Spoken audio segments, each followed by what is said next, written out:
Hello, everybody, and welcome back to another special episode of the Media Boat Podcast, part of our year-end roundups, where we've talked about music, talked about video games, and today we get to talk about television.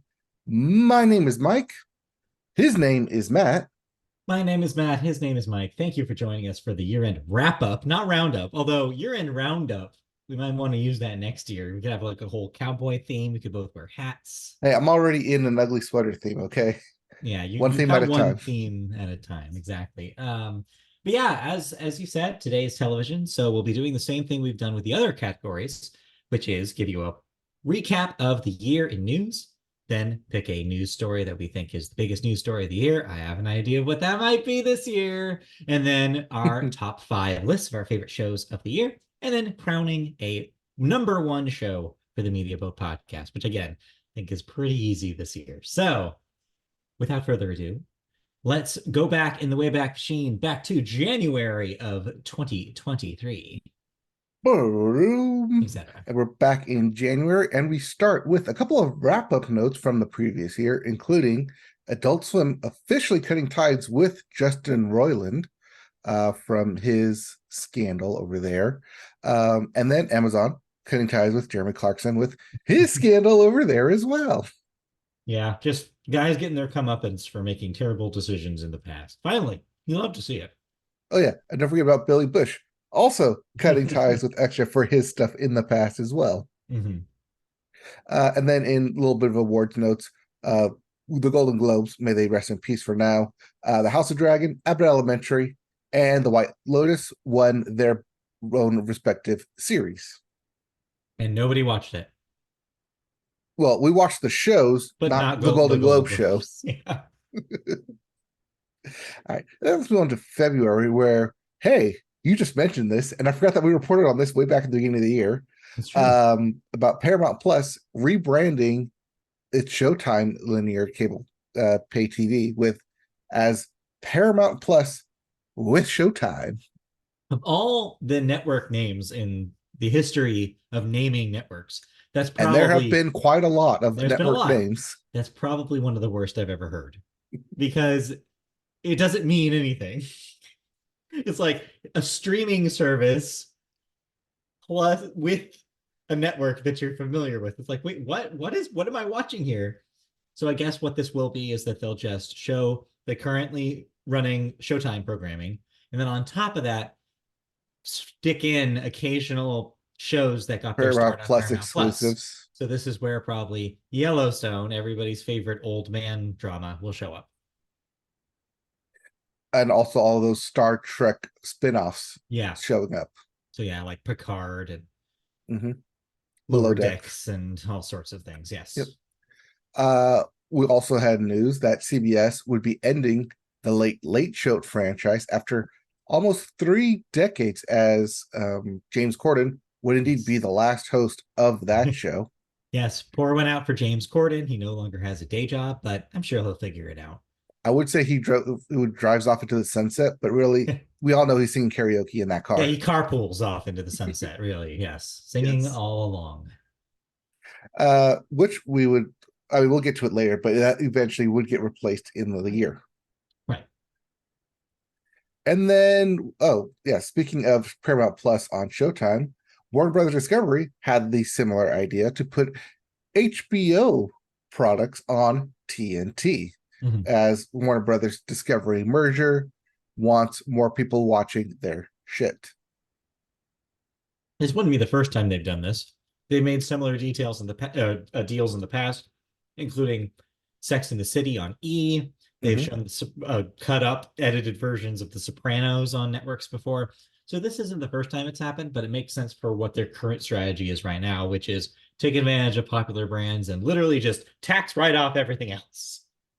And literally don't create new content, Right. just show what you already have. New scripts. Who wants those? Throw them in the fire. What's the old adage? If you haven't seen it before, it's new to you. Exactly. Yeah. It's just a whole company based on the must see TV taglines. Where they assume you must see their TV. And speaking of Warner Brothers Discovery, they did file that lawsuit against Paramount. Yes, both those companies that we just talked about reining in on parts of the $500 million licensing deal for South Park. This is a recurring story throughout the year, and it's still entertaining to this day. Say what you will about South Park and its quality and whether it was ever good. But what I will say is that Trey Parker and Matt Stone really know how to squeeze money out of corporations, because they managed to bamboozle two corporations through South Park distribution, and it just continues to create headlines. It's very funny to me. It's funny because even though South Park is at the center of it, they are not involved in either of these lawsuits. These big corporations fighting over uh, who gets to show what and when. Right. Let's see. Let me get into March, where we had our first inkling of a strike, but not here. No, Mm-hmm. this is the BBC employees as they staged their biggest strike in 13 years over protests on the corporation's changes to the local content in England, more specifically, the lack of funding for Channel 4 and their radio organizations. Right. Yes. So the conservative led government in the UK is trying to crack down on public institutions such as the BBC, which is still to this day funded by the public. It is a And government viewers institution. like you, Yeah. yes.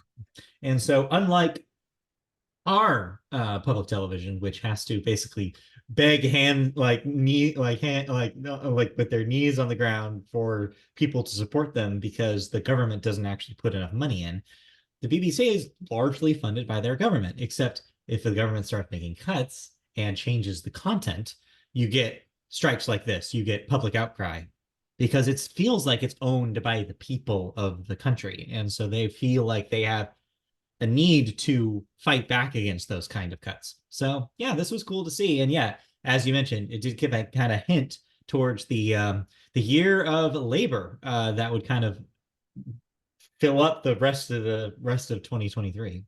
Yeah, as we get into it. And they specifically did these strikes as a precursor to the crowning jewel, sorry, the jewel crowning of England in King Charles, Yes. which is weird to say king in England now. Mm-hmm. Still weird, but Yeah. God save the Coronation Day, king. if you Yeah, will. yes, but not like happy coronation day because the parents died. Technically, it is because the parents died, though. I was gonna say, yeah, the kind of similar situation there. Yes, except less musicals. I was gonna say they might not have 8,000 salad plates, but I don't know. Anyway, this is by the way the Anyways, second time I made this joke today. Believe it or not, it came up this morning too. Anyway, anyways, speaking of strikes, SNL. Yeah, we'll get to that one yet, but SNL post-production editors were ready to strike as after they became part of the Yahtzee Local 700. The following week, they would garner a new 3-year deal with the increased pay of up to 60%. yeah, you always love to see crews joining Yahtzee, especially crews of a storied program like SNL. Yeah, they deserve it. They work really, really hard on that show. Like it's insane what they can pull off on live television. One of the few live non-sports programs left. That's not a news program, too, I guess. And the fact that they can pull it off every Saturday with very few hitches, that's a crew that needs union benefits right there. And kind of local news, but also established like precedent. The Price is Right, leaving television city as it would get a $2 billion remodel in the heart of LA. Goes to show you that Price is Right, not slowing down anytime soon. It is still a daytime institution, and it will continue to be so. Also, have you seen pictures of Drew Carey recently? Um, he's older. He's got the beard now. Yeah, he's got a beard now. Yeah, Yeah, what's up with that? I I don't know. think I that just happened saw we after saw his him. surgery. Yeah, we saw him recently, like a week ago or so, and I was just like, we were just both like that's what Drew Carey looks like now. Mm-hmm. Yeah, I don't know. Just out there, if you haven't seen a picture of him yet, look him up. Out there matching the look of his audience. Wow, burn. on Don't him or forget the all those high audience. school students that are homesick from school. They watch Price is Right as well, not just old. Right, when the internet's not working. Oh, I guess maybe times have changed, haven't they? Are they Yes, they watching like have. YouTube and TikTok all day now? Like, is that the Yeah, Price is Right on the couch thing not a thing anymore? it's Oh not a thing God, anymore. Not since the internet, it's a dude. tradition. Now, at least tell me that they have it bam in the background while they have their phone Probably in on their the hands. background then, yes, Yeah, because and they're looking at otherwise, YouTube. yes. Right. At least assure me that it's still in the room. Anyway. Yes, it is still in the room of the old folks' home. Damn. And you're Damn. coming to get those prices right, old folks, aren't you? Anyways, Anyways, then we get into baseball season, and one of the yes. big stories of the year was Diamond Sports Group. Now, we don't usually do a separate sports story and a separate television story. And even this is probably not the sports story of the year. We'll get to that in December. But yes, this one was crazy to watch and has actual implications for how we watch baseball. Yeah, the Sinclair subsidy, which controlled the regional sports network for 42 teams across the MLB, NHL, and NBA, announced that it would file for Chapter 11 bankruptcy. And we Yeah. would see that unfold throughout the courts as Diamond Sports Group would eventually lose a lot of those licenses Yeah. over the course of the year. It's an interesting story on two levels because it's an interesting story if you watch a team that is shown on Bally Sports, but it's also an interesting story in a broader way because of the conversation it actually had like started even with the league itself about blackout dates. You had that quote early on in the calendar year, I don't remember exactly when it was said, by the commissioner, where the commissioner himself said that they were looking into having a discussion about blackout blackouts for television. And yeah, it makes you think like, wait, so something like this had to happen for them, the league, to wake up and realize we need to have a backup plan. And sure enough, they had to use one of those backup plan levers later in the year when was it the Padres pulled Yeah, out they of their let go of the Valley deal? Padres. Yep. And so they all of a sudden the league had to be like, I don't know, you can watch them on YouTube, I guess. And kind of had to like pull the emergency ripcord because they didn't have any other solution. And I think that stuff like that is going to be more common, especially when Valley's certainly going to, or the Diamond Sports the sports group is going to have to make a decision pretty soon here about whether they keep paying for those deals. I mean, right now, currently as we're recording this, the MLB is in the off season, but Mm. March is only 3 months away. It's soon. By the end of that month, they're going to have some sort of solution, even for spring training games, because spring training games are also occasionally shown on the Valley networks. So Mhm. they're going to have to really think about this soon, and they're going to have to make a decision.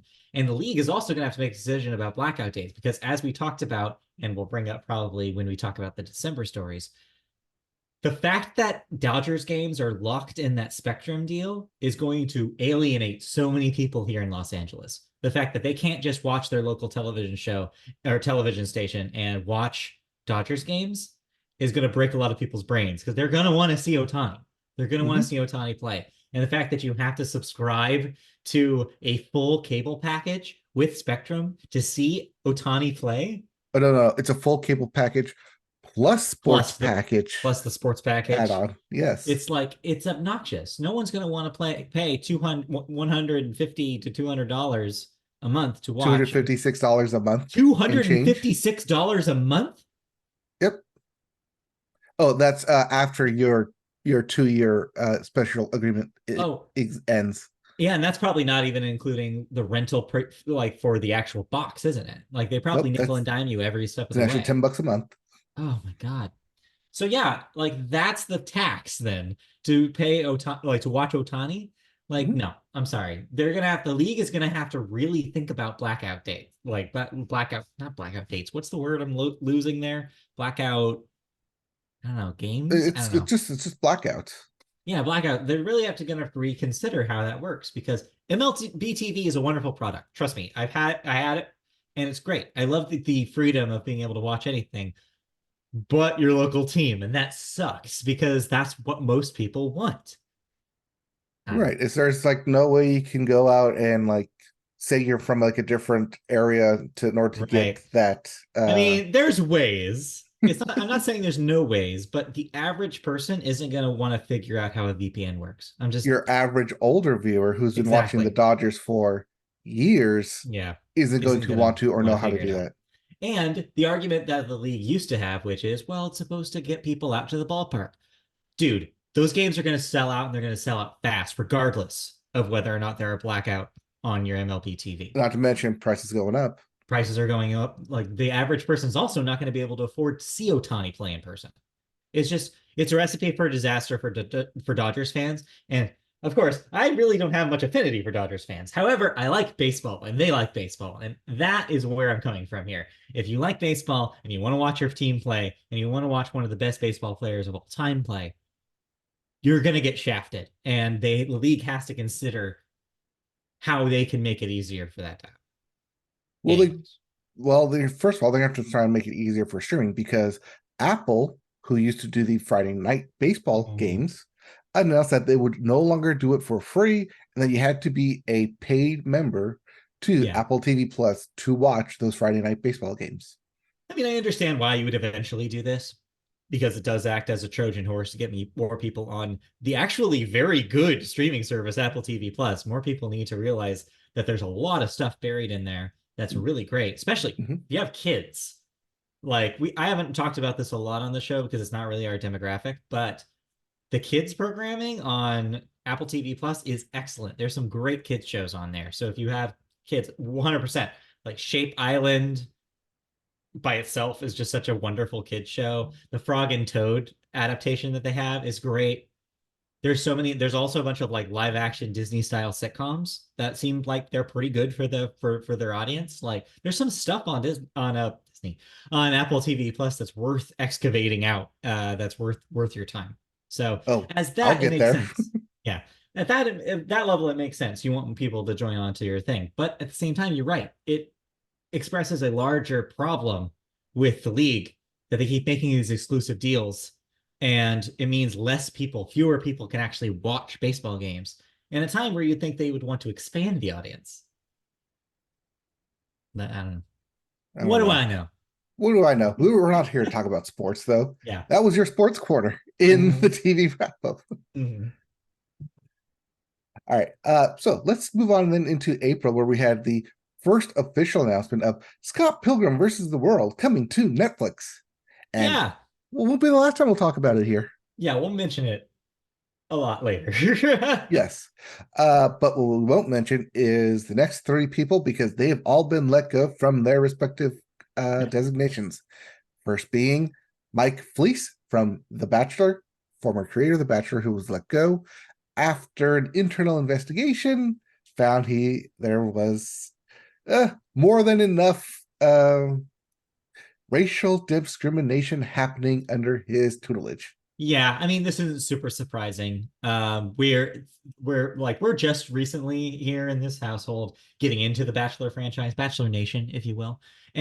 And yeah, it's very easy to see it's a franchise that is fraught in the history of, yeah, mostly featuring white people. Let's be real. And so it's not super surprising that the guy who used to run the whole thing was a little racist. Yeah, of course he was. Proof is in the pudding, as they say. I mean, I think that with his ouster, I think it'll be a little easier to get a more diverse cast. I'll be especially interested in seeing how they cast the upcoming Bachelor, which will Mhm. be the next show, and I believe that premieres in January. They already So yeah, announced him. He's the tennis well, player. no, I mean not the Bachelor person. I mean the show, like how they Oh, cast the women of the show. Already in the clips, they were heavily featuring minority contestants. So like I noticed that right away. I was like, oh wow, okay, there's this Asian woman is prominently featured in the clips, and I'm like, okay, great, awesome. Maybe they're doing the work. Like that'd be really cool to see. And yeah, it's good to see a guy who had a pattern of discrimination like get kicked out of the show, because yeah, I think that it works best when you do have a wide variety of people to pick from. I mean, that's what dating is, right? Like mhm. might as well reflect that on the dating show. Otherwise, you're just an app. I mean, yeah. Yes. Also being ousted. Raise the white banners. It's finally happened. Tucker Carlson out at Fox News. Man, good riddance. Like that guy. I mean, he didn't really go away though. I think it's important to Well, note no, he's no, like tried to, he's on like yeah. the what OAN or the Yeah, ONI he like went thing. to some other station. He also made like a big YouTube channel like thing for himself. I think he's just launching a podcast. I don't know. It's hard Mhm. to escape Tucker Carlson, even if he's not on Fox News anymore. But yeah, it seems Right. like his That whole was shtick, yeah, is thankfully at least off of the air, like that airwave, I well, guess. because that was all part of the Fox News $1 billion lawsuit from Dominion Yes, that they lost. they probably couldn't pay him anymore. Yep. And then following that, CNN terminated Don Lemon after 17 years following his own, I want to say it was also sexual discrimination. Yes, I don't remember exactly. I don't want to say anything that may incriminate him accidentally, but yeah, Right. I don't know. I don't know what the situation was, but yeah, he's also seems to have like took a turn for the worse after in the months following his termination. Well, because they announced that like literally like within hours of Tucker Carlson being Right, it announced, was back to because they're back. trying to like just like, oh, he's gonna get the big news. We'll just have this swept up right now. Mhm. I mean, at the network for 17 years, I guess maybe it mattered to some people, but I don't know. It seems like maybe he wasn't the greatest guy either. Speaking of guys who aren't great, Vince McMahon officially sold the WWE to Endeavor Group Holdings, meaning that both the WWE and UFC are now merging to form a $21 billion global live sports entertainment company. I like how this sounds big, but it's changed literally nothing. It's just easier for UFC people to come over to the WWE. Right, but they already were though. It's like there's already Yes, they seems to be were. a bridge between the two franchises. That hasn't really like has it sped up? As someone who watches a lot of wrestling, can you tell me if this is sped up? Like there are more UFC interaction? Do they advertise UFC Actually, bouts no, because after during? this happened, a lot of talent Yeah. from the WWE was cut because of this, Ooh. So it's like the which opposite who actually happened. yeah, who then made their way over to AEW. And Uh-huh. then Yeah. as we get to the end of the year, some of them eventually made their way back to the WWE. Yeah, we're not a wrestling podcast, but yeah, we could probably carve out a whole like I would love to get your opinion about that whole drama. It Because I've heard some opinions from other people. I don't watch wrestling myself, but it seems like that's a weird situation. is definitely a weird situation. Especially since this merger, it seems like they've had a tournament once a month in order to Mhm. draw in both the pay-per-view crowd and overseas crowd and the Peacock crowd. Yes. So it seems like, yes, good for business, $21 Mhm. billion merger, but also we want to make that money back now. So Right. we're gonna run you all into the ground. Jeez. And then we lastly had HBO Max and Discovery Plus officially announcing that they would merge into Max on May 23rd. Speaking of things that haven't really changed much, beyond the Zaslavness of all cutting and weird removal of shows that you thought we were going to be there forever and a terrible interface. Really, the change from HBO Max to Max hasn't changed a whole lot of actually how it works. I mean, if you love watching Food Network shows, at least they're all there, and you don't have to pay an extra whatever cost it was to watch them. That's kind of It's nice. $10 a month. Yeah, it's just all rolled right into it. So that was Yeah, nice. We were it's watching kind a of lot nice. more Guy Fieri stuff and Oh, yeah, cooking, baking championships because of yeah, it. yeah. It's glad that they just put the entire back catalogs on there and just boom, there you go. Y'all watch Selena and Chef? No, but we did You watch should. food trucks. You should watch. Yes, I know you love the food trucks, but no, you should watch Selena plus But see Chef that was and Chef. already an HBO Max Yeah, it was original all right. But before. why I mention it is because right now they're doing a like a special holiday season right now that's Oh, okay. also airing on Food Network. And yeah, you guys should check it out. It's very cute. Okay. Selena is sometimes good and sometimes very, very bad. It's very fun to watch. Also, you get to learn all of her weird, like eclectic group of normie friends, which are like they're not famous and they're just like kind of there. It's very funny. And Anyway, then nothing else of note happened in April. I think you're missing something. Oh, see, I thought we were both going to drink right there. That's why you stopped short. I wasn't sure. You had to let me know when you're gonna do a bit. I don't know. Like Well, we see, don't. I saw you reach for it, so that's what I was doing. You're just like, okay, drink, and then we're just going to pause here, and then come back and be like, oh wait. I think you caught me off guard though. But anyways, yes. Let's get to it because this is going to be the thing. All right. So at the end of April, the Writers Guild of America members officially voted overwhelmingly. Yes. And by overwhelming, I mean 98% approval of a strike authorization should they not be able to strike a deal. Yes, of course, this did eventually lead to a strike, one that lasted way longer than most people thought. And yeah, it kind of reframed the television industry and the movie industry for the entire year and also the future. 2024's release calendar is going to be directly affected by this. And yeah, it was the first strike of its kind since the one in 2008, which we lived through and saw the repercussions of that as well. Except twice as long, right? Almost twice as long, and then Yep, like almost twice as just long. and probably more brutal. It definitely seemed like it was never going to end for a while. We'll probably talk about it a little bit more later, perhaps after we finish wrapping up the year. But yes, it definitely colored the whole industry for a very long time. So when the strike officially happened in May, some of the main sticking points, actually one of the main sticking points was the cost of streaming and how writers were being paid, specifically because you don't really do residuals and restreaming that when you, sorry, second showings when you Yes, do a streaming video on demand style. right. As such, Drew Barrymore stepped down as the MTV Movie Video Awards host. Won't be the last time we're talking about her. Nope. NBC canceled the remaining shows of SNL for the rest of the year. And then all of late night shut down literally all at once. Yeah, until they decided With to do a podcast later. yes, for all of 3 episodes. Yeah. Um, but at least during the strike for late night, because they're backed heavily by writers Yeah. who make up all that content.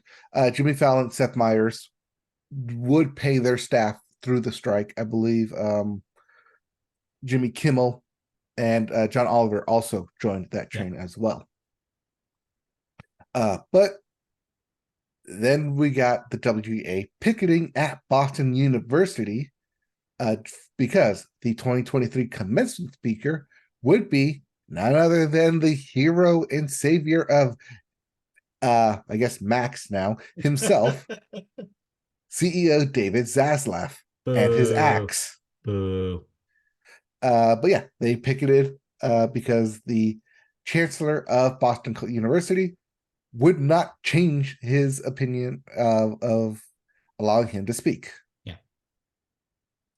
But hey, speaking of Zaslav and his axe, he's not the only one who cut content, as Disney started pulling its content from streaming with dozens of series and specials, which were slated to leave both Disney Plus and Hulu. Yeah. So real briefly, so we don't have to have this conversation later. I think that the biggest runner-up for story of the year, in my opinion, in television, is the drastic fall of the streaming empire. Mm-hmm. 2023, we already had like seeds planted in 2022, but 23 was the year where I think all the corporations realized all at once, hey, maybe streaming doesn't work like we thought it was going to. I think they all like basically looked at their numbers and just decided, well, this doesn't make us money hand over fist like we thought it was going to. What the hell? And so they decided to, instead of building upon the streaming services and making them better, they decided to instead make them way worse and crank up the costs on them, which is double bad for the consumers who actually watch it. They basically decided that streaming was not this cash cow, and thus they're punishing the viewers because they, I guess, didn't watch it enough. I don't know. It's such a weird venture capitalist nightmare that streaming has become, and it's really come to a head this year. I mean, it's great when you start from zero income and get billions of income or hundreds of Right. millions of income, but then your income gets to a certain level and then doesn't continuously exponentially grow. Right. Yeah. Then you have to look at, well, is it the quality or is it the quantity? Yeah. And you go, well, it can't be the quality because we just keep pumping out shows and they keep watching them. So it has to be the quantity, right? Right. It's just Not it's the quality. absurd. Why would we It's pay just you for quality when we it's have a quantity? it's a fundamental misunderstanding of how people watch streaming television. Mhm. They care about the stuff that the audience doesn't care about, and vice versa. Like they just assume that viewers are going to be attracted to things that they're definitely not attracted to, even though the numbers are there and they see them. In fact, I did not actually have time to take a look at this, but Netflix did release their audience numbers. You can actually go into their website and download an entire like sheet of like what was watched and how many people watched it. And there's some crazy stats in that thing that really reveal what people are doing. More people watch anime apparently on Netflix than literally anything else. Mhm. Like some of the shows on like in the top 10 are like just like back catalog anime stuff, and they're getting like 2 times as many viewers as stuff like, Netflix originals are. Like it's just absurd. And the companies, instead of focusing on what works and giving viewers more of that, they're so concerned that like, oh well, like you said, the money's not exponentially increasing, so I don't know, let's just stop spending altogether and start taking shows off the platform and just like make giving no incentive for people to, one, stick around, or two, tell their friends to join. It's anti-consumer in the biggest way, and it's just obnoxious that we got here. And yeah, eventually we will just get to cable again, because that's, I think, what they're all realizing, is that this quote unquote experiment failed by their rules, not ours. And it's just, yeah, it's been wild just to watch it all crumble. Well, I mean, you also had Netflix cracking down on its password sharing, Yeah. both first outside the US and then more recently in the US as well. Yeah, which I don't know. It seems like desperate grasping at straws, because they're worried, they're willing to nitpick the small little possible losses of money instead of thinking about the bigger picture. And this is just an example of that nitpicking. Speaking of looking at the bigger picture, as we got into June, the PGA decided that they liked money more than they liked their morals Mhm.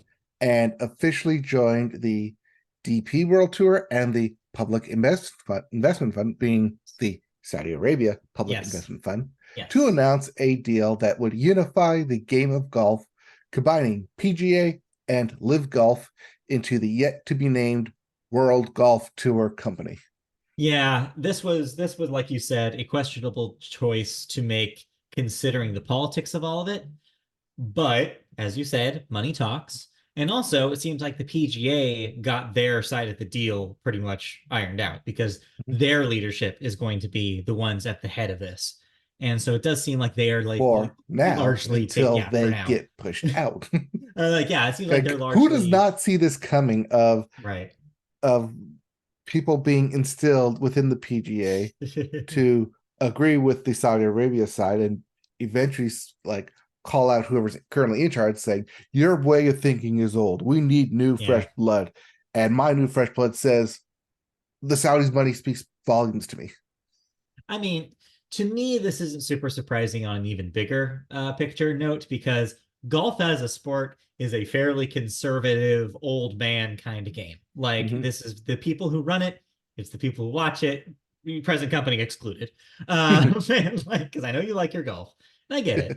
But at the same time, though, like traditionally, it is very, very conservative kind of thing. So it doesn't super surprise me that this is a money first organization, and that they're going to make calls like this, that are not super like cognizant of including all possible viewers' opinions.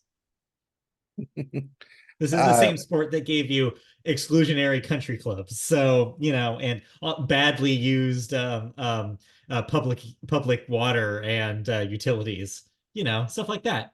yeah, Golf, it's great, golf. isn't it? Yes.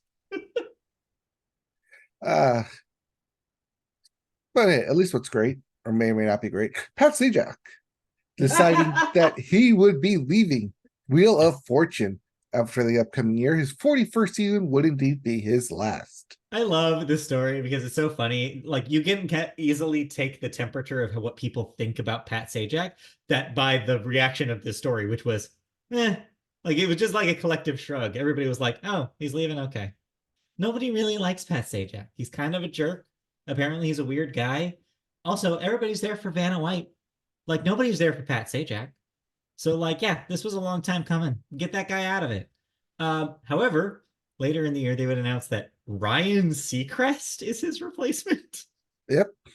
So that's, I guess, Ryan Seacrest's retirement, like ripcord, right? Is that he's like, probably, since this is a daily job, this will probably lead to him leaving his current shows, his morning shows, and his appearances, and all the other, like the red carpet What do you stuff. And mean? They shoot Wheel of Fortune back to back to back to back. yeah, like, but for 6 months, that's still like half of the year. Yeah. So I think But that, yeah, yeah, I think you see less of Ryan Seacrest, and this is, like I said, this is his road to retirement. I think this is his cushy job that he uses to gracefully age into his second half of his career, which I think is a good move. this is how he stays within the ABC network Yeah. and keep running Dick Clark Productions under Ryan Seacrest. Yeah, that's the thing, is he can kind of focus on production, which is a role he's really been excelling at in the last 20 years practically, like, right? Because Mhm. didn't he start doing some of the E With the stuff Kardashians. in the, yeah, in the late 2000s, like you said, with the Yep. Kardashians and some of the other reality programs? So he's been doing this game for a while, and he's good at it. So why not just take a cushy day job and then just focus on what really he enjoys doing, which is production? Go for it. Yep. And he's a good host. You don't have Yeah. to travel the world or travel the US with American Idol anymore. No. Just have the US come to you in a studio. Here's my one request, though, for a Ryan Seacrest led Mhm. Wheel of Fortune. Please end every show with Seacrest out. You know we want to hear it. Please give us what we want, Ryan. Please do this for us. Oh, see, I was gonna say, like, when you do the final puzzle, you Yeah. still use dim the lights, cue the music. Here we go. Oh, that would be so good. Please, please do that, Ryan Seacrest. You listen to the show, right? Right? Yeah. Yeah, right, right. You listen to us, right, Yeah, right. he's on our local station. We could just call up Kiss FM in the morning one day and just be like, "Hey, we have a podcast. We were talking about you. Can you do this for us?" And he'd listen, right? We just have All to right. make up a an awful X story and get on Ryan's Roses one morning. Hey, speaking of Dick Clark Productions, they're the ones who bought the Hollywood Foreign Press Association. They sure Hence, did, didn't they? Golden Globe Awards Yes. has Hollywood Foreign Press Association officially shut down. Yes. I don't And then know. speaking of Yeah. yeah, and then speaking of shutting down, uh, Vice Media filed for Chapter 11 They sure and would did. be sold to its lenders, Fortress Investment Group and Soros Fund Management. Yeah, this was inevitable. Vice was a house of cards that was going to eventually fall apart. Anyways, this had rippling effects. Several websites, including It was gaming always websites that going I to fall follow. apart once it got sold because someone's going to buy it, look into it, and see an empty house. The funniest thing about the Vice stuff is, I don't know if you saw some of this when this happened, is that apparently one of the reasons why they completely didn't, like, ran out of money was because at some point they were thinking they were going to be bought by Disney. Yep. Yeah, it's wild. And so they basically tried to pump up all of their content and look as strong as possible from the outside so that way they could court Disney to buy them. Like, that was the goal. That was the corporate, like, priority. And it didn't happen. And thus they ran out of money. Like, they were just like, well, we spent all of the money trying to look good for Disney and now we're kaput. We can't pay our people. So yeah, just an obnoxious way for a brand that was at one point a notable brand on TV and on the internet, like, just completely just throw it away. It's crazy. Oh But yeah, then we get into no, July. keep going. The Go ahead. We're just gonna keep going because we have to Yeah, keep going. oh, yeah. Because thus in July began the summer of strike, as we already had the WGA on strike, but SAG-AFTRA officially went on strike and held a press conference with top Hollywood publicity agencies on how top talent could best serve the union once the strike took place, and all the rules involving said talent not being able to promote the projects that they are on. Yeah. I mean, we all saw the writers' strike coming. We did not necessarily see the actor strike coming, and the fact that they did happen parallel to each other, yeah, really caused some chaos. But we'll get to the chaos later. I mean, this is chaos. I mean, yes. Let's see here. Emmy nominations came out, which we'll see come to fruition in January Yes. because of the delayed a Yeah, the new award strike show. delayed them, so these Emmys have not happened yet. Yep. SAG-AFTRA officially called for the strike, and Netflix quietly killed off its cheapest ad-free plan. Yeah, that was another recurring theme. Again, aftershock of that crumbling streaming Yep. industry. But that was the only thing that was crumbling, as the Pac-12 officially crumbled before our eyes, with It did. only four schools remaining: Cal, Oregon State, Washington State, and Stanford, with the other eight schools officially leaving starting 2024 next year. This was the final year of the Pac-12 um, college B day, and Yeah. I mean, we'll see what actually happens next year with this. So this is just a hint at what's to come.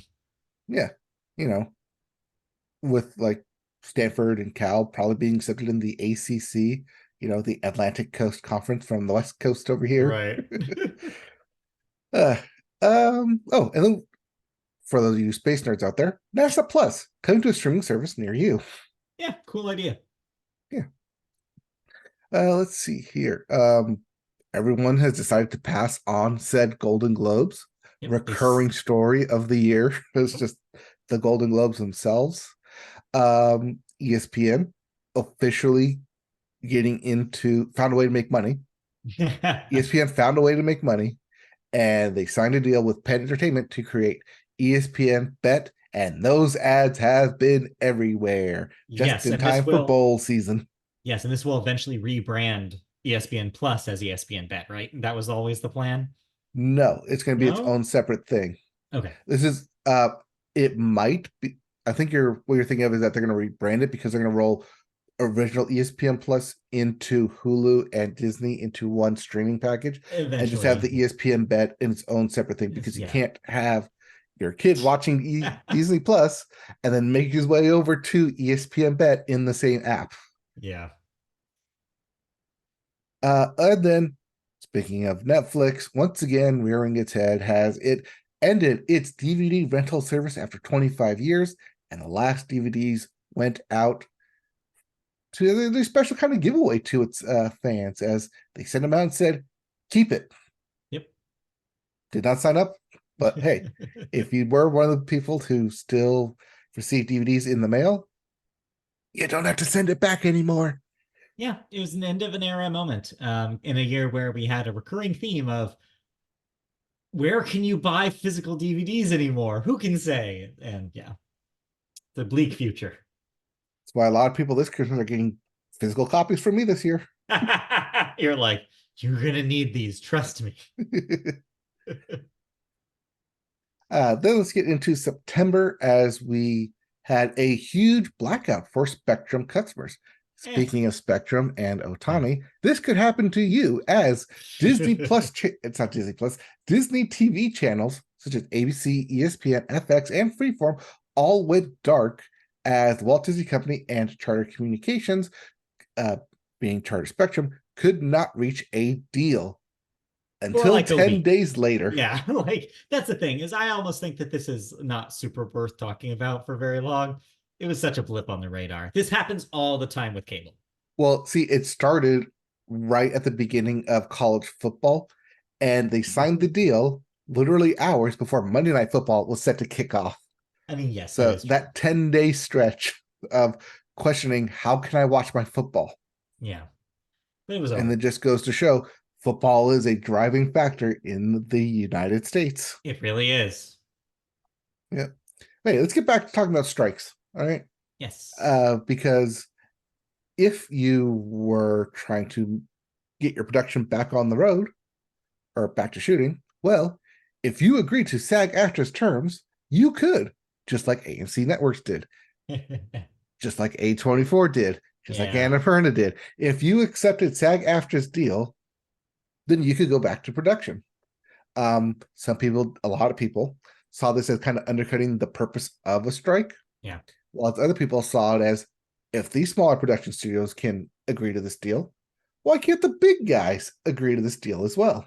Yeah, I mean, it's kind of like it just depends on your perspective on what a strike means. Is Mm-hmm. it like just overall like to show the strength of the actors slash writers, or is it more specifically to get at the big studio system? And depending on where you landed on that spectrum, to basically determine whether you were okay with these special deals.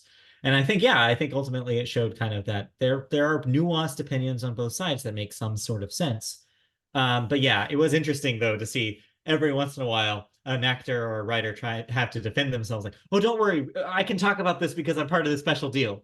It was like it was kind of jarring sometimes, be like, oh, Mhm. they can talk about this, okay. But yeah, when it's a smaller studio, they're not necessarily the responsible for the purpose of the strike in the larger picture, right? And so yeah, it caused a lot of really interesting discussions and proved that even a strike is not going to necessarily just be black and white like a binary. There's stuff, there's nuanced context going on in the middle of it. So yeah, So much should talk about that nuanced contract to Drew Barrymore, yeah, as she was criticized by both the actors and the writers when she decided to bring back her yeah. daytime talk show host amid both strikes happening. I mean, and eventually she did rescind this, and eventually, the show did continue to be off the air. Mhm. But yeah, for a moment there, she was kind of the internet enemy number one. But you know what? I like Drew Barrymore okay, but yeah, there was some sort of thing that seemed like she had her hands tied here. I want to bet that it wasn't 100% her decision. It sounds like she was being forced by someone, maybe a producer, to follow through with this, and she had to come up with any excuse possible, and she just isn't very good at lying. I think that's really what this is that she couldn't convince anybody that she wasn't this awful person. And it really did the damage on her, like her, her whole vibe. Because I think before that, everybody loved Drew Barrymore and her cute little talk show. Like everybody Yeah, loved and I think that yeah, this unfortunately really tarnished that reputation. And I don't know whether people will just forget about this. I don't know. We'll see. we shall see. Um, let's see here. Other news as we get towards the end of the year here, including Warner Brothers TV, as part of the strike, deciding to suspend some overall deals from its top creators as it once again restructures what it wants to actually put out in terms of content. Yeah, it makes sense. Mhm. So this was just basically deals that were had to press pause because they couldn't produce anything. They just decided to just cut ties with them. Yeah, ultimately, this doesn't mean that they can't reconvene with these creators at some point next year and like maybe get this ball rolling again. However, this gives those creators time to really consider whether they want to make deals with Warner anymore, especially after their anti-creative kind of vibes the last year. Yeah, they could just go the Christopher Nolan route and head over to Universal across the lot. Or like some notable names that in animation that we've recently seen, abandon Warner, or sorry, abandon Disney in one case to and Warner to go to Sony and make a deal for a Mhm, picture. You already see this happening. You already see a restructuring. Like, let's go where creatives are treated better than the places we were at. mhm. It's happening. Yep. Also happening, Amazon Prime, in the search for more money, decided that it would begin offering ad-supported tiers for customers. Yeah, it was bound to happen at some point. They didn't have an ad-supported tier yet. It was because the presumption was, oh, well, if you already have a Prime 2-day shipping thing, you can just watch Amazon Prime TV. Why not? And now that gives another option for people who aren't in the Amazon machine already. Yep. Uh, and lastly, of things being terrible people, Robert, Robert, Robert, Rupert. Rupert. Yes, there's a U, not an O. Robert Murdoch, yeah, Yeah, there's a U, his not an O. alias. Rupert Murdoch Yeah. officially decided to step down from chairman of Fox Corp and News Corp. Well, I don't know if he decided or more or less he was Yeah. kind of forced to because of the lawsuits, You never but know with Rupert. right. But ultimately, he didn't leave it in just anyone's hands. Oh no, he left it into his son, Lachlan Murdoch. Yeah, So a Murdoch is still at the head of Fox News Corp. yeah, not super surprising here that it would follow in the company's footsteps here, or in the family's footsteps here. But yeah, honestly, I mean, Rupert's getting old. He probably doesn't have a whole lot longer to do. So the last thing he needs to do right now is run day-to-day operations, if anything. Just, I don't know, just go rot somewhere, honestly. It's kind of how I feel. But don't worry, after all this darkness, there is light at the end of the tunnel, because at the beginning of October, the writer's strike officially came to an end. They Yeah. reached a deal, and late night talk show hosts were the first ones to return after a 5-month absence. And it was a good deal too. That was the craziest thing about this, is that at the end of the tunnel, everybody was pretty pleased with what they were able to establish. Unlike the actors, which we'll get to later, there didn't seem to be a whole lot of discourse about like, oh, I don't know about this. Maybe we shouldn't have voted yes. It was pretty unanimous. It was pretty much everybody who voted seemed like, yeah, this was the deal. This is what they wanted. And it's like a really big boon for everybody involved. Right. It was also the same deal that the studios could have accepted on day one. Yes. But they wanted to drag it out. They wanted to see if they could punish the writers into like being like treated badly. But no, they stood their ground, and I'm glad they did. Didn't mention it yet, but there was that quote from one of the studios saying that it would be a cold winter, Yes. as they would try and force those on strike to not come back and be like, well, air gonna crumble by then. Right. They were basically saying stuff like, "Oh, yeah, we don't care if the writers lose their homes in this Mm-hmm. process." And it's just like brutal stuff. Like, but that was just where we're at right now. This is where the communication was so like separated between the two camps. Is like the studios were willing to do anything to save a penny. And I'm glad the writers stuck to their guns and just kept fighting, and they got what they wanted. Anyway. Anyways, a couple of quick hits though, before we get back to the big news on hand. Max had made a deal with Bleacher Report to Yes. start carrying live sports at This the is cost of cool. $10 a month. This is still a cool deal. I think eventually when I'll have to pay for it, I'll think it's less cool. But right now, when it becomes free with my Max, this is great. You can Mhm. watch some. I was able to watch some playoff baseball. There's some basketball on there. There's some hockey on there. It's like really cool option to have if you already have Max. Yeah, whenever you have the TNT games, you put it on Max. It Yeah, makes exactly. sense. We also had the next Dragon Ball series, Dragon Ball Daima, announced at New York Comic Con. AKA Dragon Ball Babies. Yes. Prime Video showed the first trailer for its Fallout franchise, which will be debuting in April of next year. Looks all right. Looks like Fallout. Looks like Fallout. Um, Sesame Street would get an overhaul for its 56th season, Yeah. but that won't be until 2025. Right. And then Sony's Crunchyroll inked a deal with Amazon to bring its service to Prime Video directly. Just as a thing you can pay for to have as a sell in your Amazon thing. It's not Yes. actually bringing those shows to Amazon Prime. No, you still have to pay for Right. Crunchyroll in addition to your Amazon Prime. But Yes. Amazon Prime's whole kind of concept now is don't go to any app, come to us, and we will kind of mirror those apps right into here. Right. Let's see here. A couple other quick hits include a Dune prequel series coming over in 2024 to be named Dune: Prophecy. The Matthew Perry Foundation was set up in the wake of his death to help those struggling with alcohol and drug abuse. 3 contestants decided to file lawsuit against Netflix for Squid Game: The Challenge, although you would think they knew what they were getting into with a name called Squid Game: The Challenge.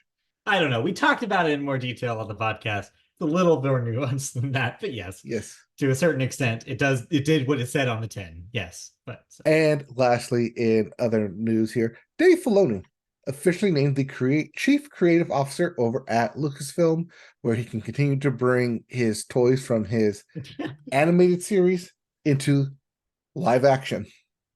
Yeah. I mean, it was his job. Like they were gonna give it to him eventually. It makes sense. And not all the people on the internet are happy, but are they ever? So yeah, I don't know. This was probably earned. I think this is the right guy. Yeah. Speaking of things that were earned, comedian Taylor Tomlinson was announced as the upcoming late night host for After Midnight, the Yes. new show that would take place of the Late Late Show, and officially relaunching, I want to say in a couple of weeks here in January 2024. Yeah, it's soon, and yeah, I'm happy for her. She's really cool. I like her, but it'll be really interesting to see what the actual show, if the show is any good, because At Midnight's an interesting premise, but can you do that in 2023 is a really pressing question. Right, because I mean, was it both the soup and Tosh.0 Oh no my God. longer a thing because hey, people all have access to the internet and all, Yeah, well, I guess no one's always watching the same thing you're watching, so it's kind of nice exactly. little aggregate. Internet culture has changed a lot, though getting a young female host here is actually a really good move because it Hmm. does kind of open it up to like what's happening on TikTok, what's happening on corners of YouTube that we don't like talk about a lot with male hosts and comedians. Like, so it does offer some extra breadth of content that they can possibly cover. Yep. All right. Let's get back to the big news, starting Yes. with Disney agreeing to take full control of Hulu from Comcast in a $8.6 billion deal. Yeah, I mean, this was Disney's plan. It was they were going to start taking back all the pieces Mhm. slowly but surely. And they're Well, they were already also kind of forced to because of the right. contract date. And yeah, and this, like you said earlier, this is all part of their plan just to roll it all into one service and then stop having Hulu as a separate entity. Yep. But then in November, after 118 days, the SAG-AFTRA strike officially reached a tentative deal with a tentative 3-year deal with the studios, although there were some members of the SAG-AFTRA negotiating committee declaring they'd rather stay on strike than accept a bad deal. Mm. And that eventually led to kind of a divide among SAG-AFTRA as to whether this was a good enough deal. Yeah. Yeah. And More still kind specific, of, yeah, yeah. still kind of iffy, especially as this is the first deal that has into it a clause on artificial intelligence Right. and how it can be used. We'll see what happens over the next 3 years. Yeah. I'm going to assume that the next deal is going to have it more solidified as the studios will find those loopholes and try and exploit them for the next 3 years. Yes. Look forward to that. And then, as we get into December here, as we typically discuss, bunch of bundles and streamers because everyone's got to get together. And then, as you mentioned, you've alluded to it, and the biggest probably sports story that Yeah. we can talk about. Shohei Ohtani signs a 10-year, $700 million contract with the LA Dodgers, Yeah. the equivalent of 4 million jersey sales. You just love that jersey I love that comparison. number. It's a great comparison. It's an easy comparison to understand. Yeah, we're not a sports podcast, so I'll just be brief about this. But yeah, it's a big deal when the biggest athlete right now in baseball makes a big deal. And this is what happened here. Yeah, deferrals, are what they are. But even if you don't look at the exactly how the money is dispersed, it's still a earth-shattering record amount of money, and it's deserved. So yeah, I'm happy for Ohtani regardless of where he ended up. I think the fact that he gets to play baseball in front of a huge audience is still exciting and still he deserves it. So that part And he's I'm okay still with. in the LA area, which means I Yeah. expect to see him in a lot more commercials and or TV shows. That New Balance deal ain't going away. No, it's not. The shoe But Ohtani shoes. we have to decide on a story of the year. It's the strikes. What are you talking about? We don't even have to talk about it. I'm Obviously, sorry. it was Are we going to say that strikes. for movies, though? No, it's No? movies is something else. We'll get there next week. Yes, we But for will. now, yes. But no, I think it's definitely the strikes. I mean, it was the thing that we kept returning to all year long. It's the thing that caused disruption in both the television and movie industry to the point where everybody was scrambling with their schedules and trying to figure it out. It was it created a lot of main characters on the internet this year, including Drew Barrymore. It like created so much drama and ended up being such a focal point of everything. It can't not be the story of the year. While I do think that the crumbling of the streaming interface is an interesting concept, we might revisit it next year because we're going to really see the result of whether or not the studios just completely abandon streaming altogether, which could happen. So, but before that happens, though, I think this is such a world-changing, industry-changing event that really sent waves through. There's an alternate version of this where the writers didn't get what they wanted. And all of a sudden, AI written shows are the norm. And that's a scary future that we just narrowly dodged. The fact that we just narrowly dodged that is in itself like shows you how big the story is and how important it So AI is is. not the story of the year. It No. is the strikes. I mean, yeah, because it's not only just that. I wish I had more time, but it's all Yes. that plus what it says about labor and America. Like it's part of this movement to get people thinking more about the power of workers and how we have the ability to fight against these bigger problems. Yes, it's very easy to fall into the trap. Well, television industry and movie industry, everybody's rich and they're all living in Hollywood in these mansions. No, that's not what it is. These are workers, just like you and me. These are people who are getting freelance, pay for their scripts, which is like pennies. There are people who are like struggling actors on the actor side who don't like maybe are in a commercial every once in a while. They're not Tom Cruise. There's a big gap between a SAG, like somebody who's a member of SAG down here and a member of SAG up here. And you need to consider that when you're talking about that. Acting and writing for movies and television is labor, and they got what they wanted because of the strength of labor. And that's the story here. It's so much more than just, oh, the writers just complained and the studios keeled over. No, it's so much more than that. It's also a story about the power of labor when facing gigantic monolithic corporations. These studios are huge. There's a reason why there's basically only four of them left. They consolidated so much because their power just keeps exponentially growing. And that's dangerous in any industry, especially Mhm. this one. Monopolistic tendencies. Yes, indeed. So yeah, it was a win, honestly, in all ways. It was a win for the writers, the actors. It was a win for labor.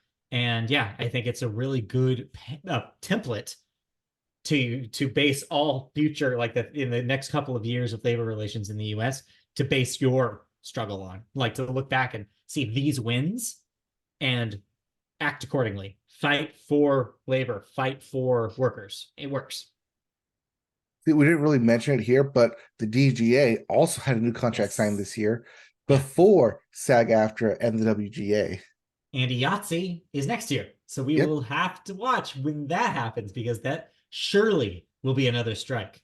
Like, I'll just put my money down right here. They're striking and they're going to struggle because they're not going to want to give the crew people who are seen even lower, in the priority level for studios. They're not going to want to give them the same deal, but they're going to have to. Oh boy, are they going to have to. We'll get We will get there. But what we need to get to now is our list. We've hit the hour mark. yes. We Yes. got to get to our list of what we've been watching. And I Yes. believe it is my turn to go first. Is it? I went first in movie and music. You went first in video games. Okay. Now back over to me. All righty. Tell me what you enjoyed watching this year. Well, I'm going to start off with my number 5, and it's a show that's on 5, but hey, we've had this at number 1 before. So to Yeah. see it kind of fall down here, it kind of makes sense. But then again, yes, might be all that we get. Because, yeah, this might as well be it Yeah, as the it was series it. finale of Ted Lasso hit after a quick 3 years. We've only had this thing for 3 years, and every year, all 10 episodes, great. It's hard to say goodbye, but I think this year's probably one of the better ones because it actually focused more on AFC Richmond, the team, rather than Ted Lasso. I know you're smirking at me when, yes. Sorry. Say your piece. See, let me say that piece. Because when we got to here in season 3, we've more or less set up like our core cast, our core characters, how they function, their ups, their downs, what they're struggling with, and goals. But this is a soccer team. There's 11 players on there, not just 5. Well, 11 plus the coaches and owner. But there's more people in here on a team than would be in normal sports. So to see them actually build upon those team dynamics and have like, oh, like we're actually going to take time out of these episodes and talk about these other players on this team, their struggles, like their interpretations, their what they bring to the table, what they bring to the club, and make them their own characters, not just background characters.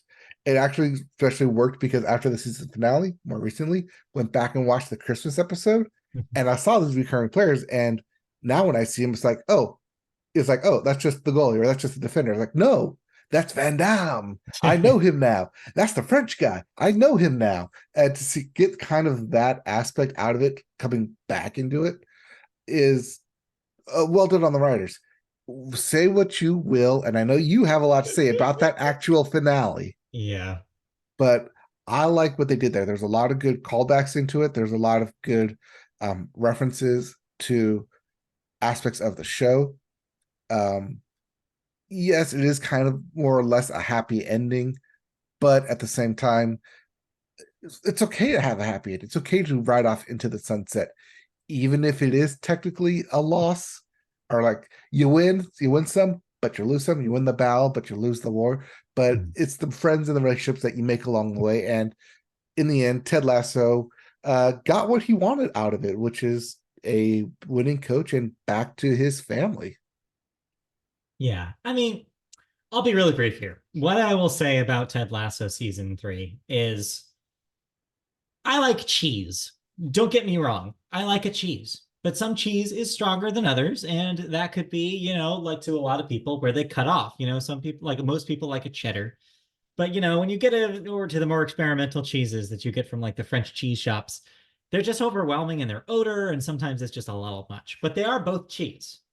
That's my opinion about Ted Lasso. Ted Lasso is a cheesy ass show. Even in season 1, look back, it's super cheesy. But I think they were able to, in season 1 especially, in season 2 kind of halfway, they were able to walk that tightrope where it didn't feel too much. It's a show that operates in an alternate universe in which nothing bad can happen longer than like an hour tops. Like things always get resolved. You are like looking at long-standing rivalries and beefs that get resolved like snap. And if you're not getting resolved, it's because you are an irredeemable character, and there's only like one of those in this show. Anyways, so the thing is that is a tightrope walk that is very delicate. It's a delicate thing to do, and I think season 3 was where it toppled over for me. I think every arc in season 3 didn't feel earned, and the finale was like the little cherry on top of all of it. Yes, you do get to know these characters, and yeah, they're charming, and you want to hang out with them. But television shows have to have arcs. They have to have some sort of drama in order to keep being compelling pieces of television. And I think by the time you get to the end of Ted Lasso, you're thinking back like, wait a minute, we're just supposed to be okay with Nate now? Like we're just supposed to be understand that this is okay, that everybody's moved on and I don't knew that even was going to be mention your one about sticking this. point is Nate in this But whole thing. it's not just Nate. It's not just that arc. I think that arc is symbolic of the larger problem with Ted Lasso. And I think that the reason why a lot of people turned on the show as it went on is because it's one thing to be living in a surreal alternate reality where everything good happens always, but it's another thing to feel like that that you didn't get there through a process, that you got there kind of out of happenstance. I liken it to the reason why people didn't like the third uh sequel trilogy, the Star Wars movie. Like it's Rise of very Skywalker, yeah. yeah, Rise of Skywalker. Thank you. I feel like similar vibes, right? Where it's like it just became too inevitable. It just became like something that just things started happening.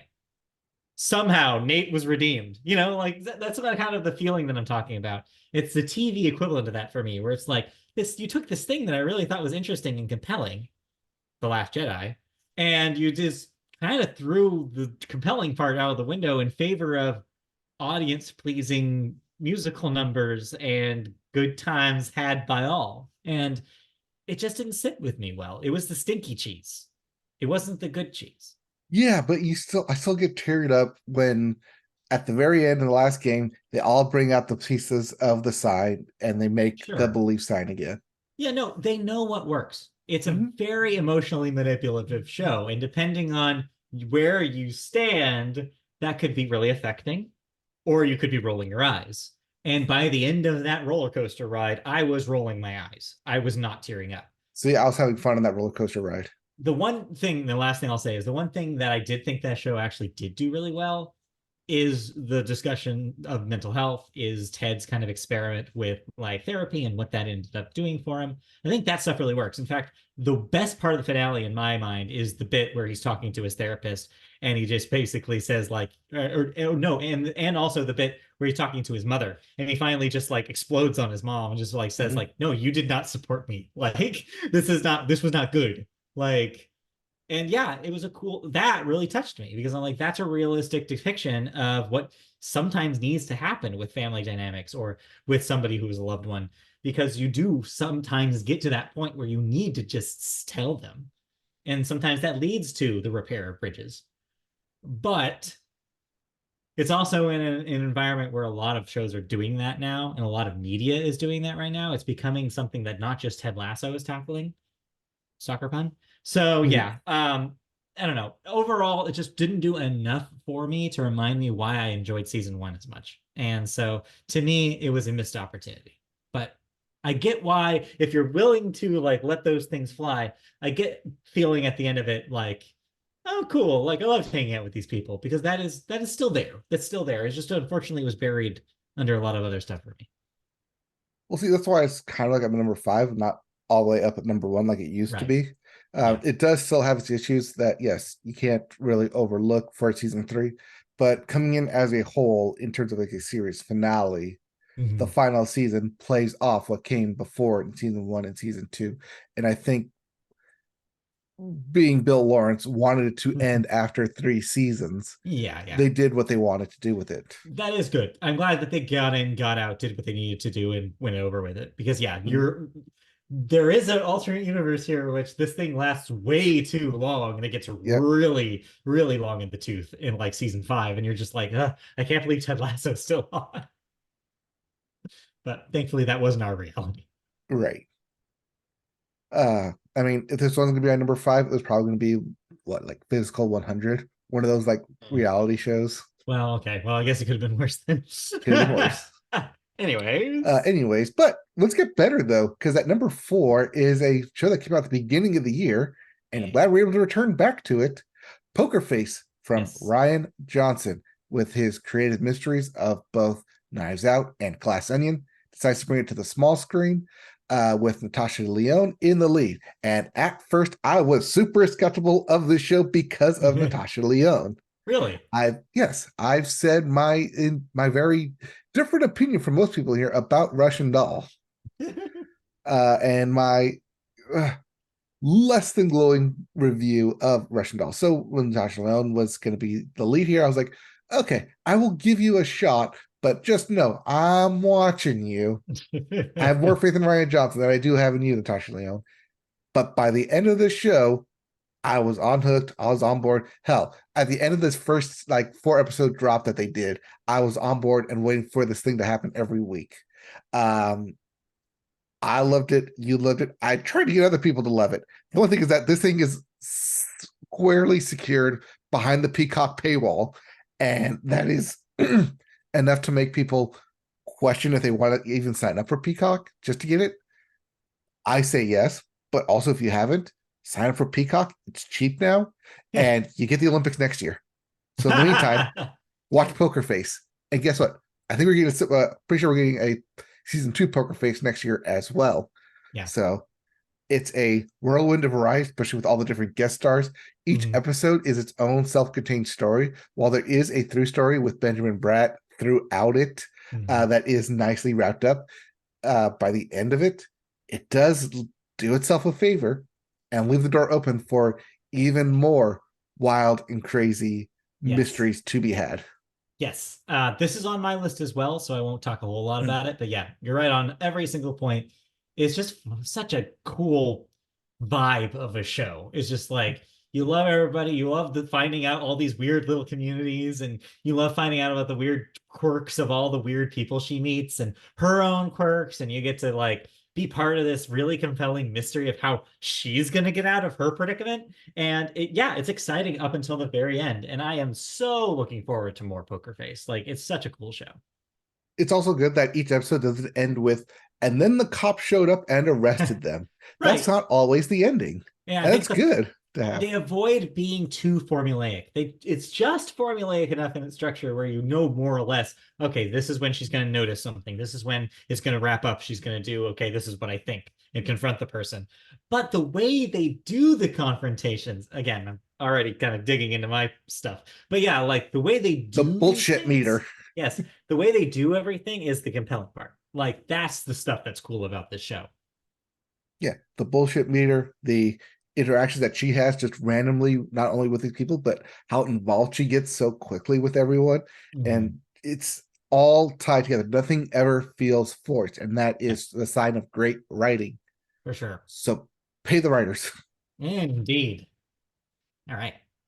Speaking of great writing, Edgar Allan Poe is a great writer, a great poet. Sure. So great that his stuff from the 1800s can resonate years and centuries to even present day. And thus we come to my number three show, The Fall of the House of Usher. Um, Yeah, man. yeah, okay. I want to, Sorry. yes, wrong Usher. Bring up the Usher jokes. It's time. Anyway. OMG, here Bruce go. Sorry, go on. That's right. So I wanted to preface that even though last year, the Werewolf by Night was my number one show by business technicality, I'm Mm, still not that into horror. I still don't sure. like actively seek out horror. But when it comes into a new like modernized backdrop like that of like Succession, where you take Right. these like very affluent people and they actually do end up getting their comeuppance because of all the shitty things that they do. Well, I'm gonna be more invested in it than say the end of Succession, which will probably win awards, but will not be on my list because god Sure. damn it, I hate all those people.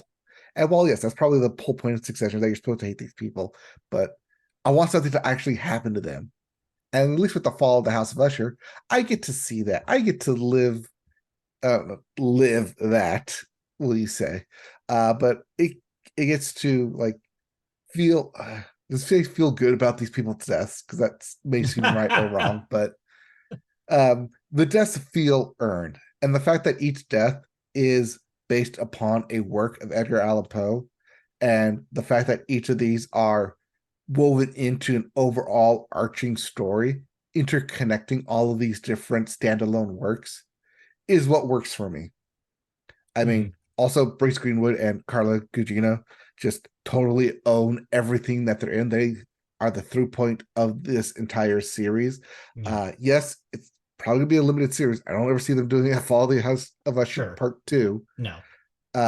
But as it stands on its own, just the overall development that they have, both of an entire backstory of these characters, the Mhm. entire buildup of these characters, and the entire downfall of the characters over the course of 10 episodes is super enveloping, super well done, and everything is done with a purpose. All the set design, all the little like nuances, all the little even wordplay that they have in here, all done with a purpose, all specifically referencing a different work from Edgar Allan Poe. So it's not Mhm. just, hey, here's like it is a one for one, it's here's the one for one, plus all the other backstories and backdrops and other stuff that we can't fit into here, but we will make nods and winks to based Mhm. off Edgar Allan Poe. Yeah, I know. That's the biggest thing about that I noticed about this thing. So, by the way, we watched 2 episodes of this. We tapped out after the acid shit because we were like, this Yes. is a little too much for us. But we did. What I noticed about it is that, yeah, it's very ambitious. It's trying to do basically two things at the same time. It's trying to be this modern horror thing, but it's also basically the Sacklers. Like it's also like trying to be very like talk about this very real thing that happened in real life and fictionalize it in a Yeah. really interesting way. And yeah, it's like it was an interesting sort of hybrid of a horror show and kind of like a Succession style prestige drama.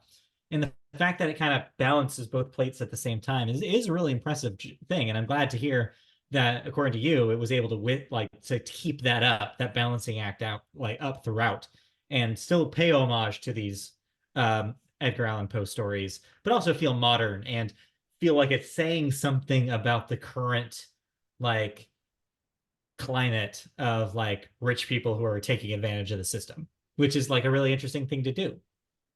And that's one thing that by the time you get to the end, does it all tie in together? Does it Right. all work together?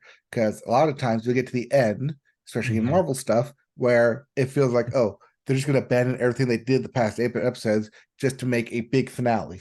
Right. But no, with the fall of the House of Usher, they make sure that by the time you get to the end, it's all a single through point that you can see it go back even all the way to episode one, to even the Yeah. first opening scenes in episode one, points all the way to the end. Right. And it's sign of really well done, really thoughtful and creative work. Yeah. Seems like they did a good job with it. One last question about it though. Did you say yeah? Yeah, yeah. No, no, I did not. And never more shall I say yeah. Ha there we go. Full circle. All right. All But right. that is not. No, I have two more shows to talk. I'm actually going to be Yes. brief about my second show because you're going to go in depth of it. I'm gonna try Technically, not to, but yes. this was my number one show until I went back to my number one show and realized, you know what? I do want more of that show than I want of this show. Sure. So I had to switch them All right. based on my own preference. But Scott Pilgrim takes off, and Yes. so shall I. Bye bye. So Scott Pilgrim takes off is my number two show, and it's a weird show because it's not a reboot, it's not a remake, it's not really a sequel, although at points it is. It's more of like this Yeah. reimagining of the Scott Pilgrim versus the World, both film and comic books, and makes it more to its new take. It's its own thing. It's this own kind of reimagining of take Scott Pilgrim out of the equation, and what happens? Where do Yeah. you go from there?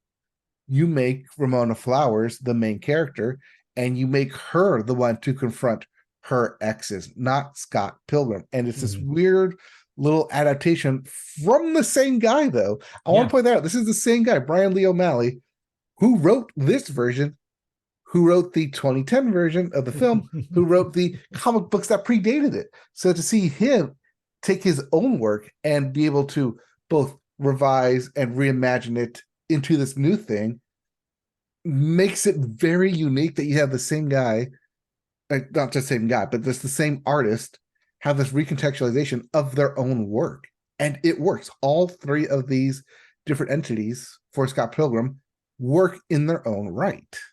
Right. It's this weird little mash pash, hit mash, just all like put together that just it just works. I mean, it does help that like the cast from that 2010 film come back and reprise their voice roles into this thing.